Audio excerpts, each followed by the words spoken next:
All right, at this time, please be aware, listeners, that we will now be discussing major plot points and revealing real spoilers.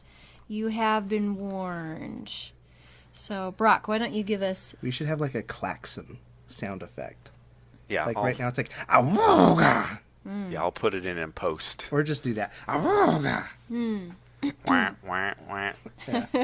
Like a Nazi submarine base is about to get air raided. Yeah, precisely. Yeah. Okay, good idea. All right, Brock, could you now give us a synopsis of this riveting novel? Absolutely. Essen comes home to find a grisly scene in her living room. Her young son has been murdered, and she knows it could only have been her husband. He must have found out the truth. Essen, along with her son and daughter, are orogenes, people with the ability to control geologic activity. Volcanoes, tectonic plates, earthquakes. These people are dangerous to the small communities scattered across the world known ironically as the Stillness. Orogenes are either carefully trained and controlled, or else they are destroyed. Knowing her husband has taken their daughter and fled, Essen sets off to find him and avenge her son's death. Elsewhere in the Stillness, young Demaya, a different character, wink, has been discovered as an orogene. Her community is too afraid to kill her, so they call for a guardian to take her away.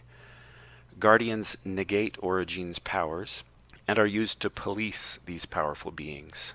Demaya is taken by her guardian to a school for orogenes called the Fulcrum, where she'll learn alongside other children to control her powers. Still elsewhere, and still a different character, wink wink, Cyanite is a trained orogene of middling rank who is ordered to go on a mission with a highly ranked orogene, Alabaster. Together they travel across the Stillness to a distant city, uncovering troubling secrets along the way and at their destination. Among them, the knowledge that untrained orogenes, those who are not killed or controlled, are lobotomized and used as sort of living computers. It's a troubling representation of the Fulcrum's attitude toward their kind.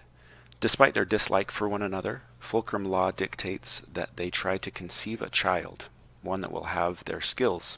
Awkward lovemaking ensues. Yeah, it does. Oh boy, does it.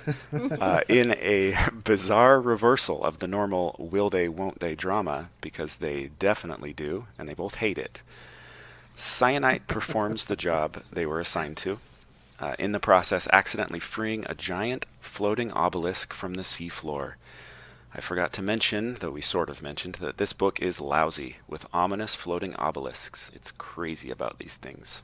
Meanwhile, wink, Essen meets a young boy named Hoa, who accompanies her on her journey. Like most little boys, he is odd. Unlike most little boys, he is chalk white, and he never eats. Essen also meets a woman named Tonki, an eccentric hermit, who's soon revealed to be a talented geologist, or geomest in the book's parlance, and she is much more invested in Essen's life than she first appears to be. Also, meanwhile, another wink, you get the idea, Cyanite and Alabaster flee from the Fulcrum, and they find their way to an island settlement populated by sexually liberated pirates, and it is a wild time. Yeehaw! Cyanite accompanies their crew on a raid, and her powers are witnessed by ships from the mainland. Just as they feared, this soon leads to the Fulcrum sending guardians who slaughter the pirates and nearly kill Cyanite and Alabaster.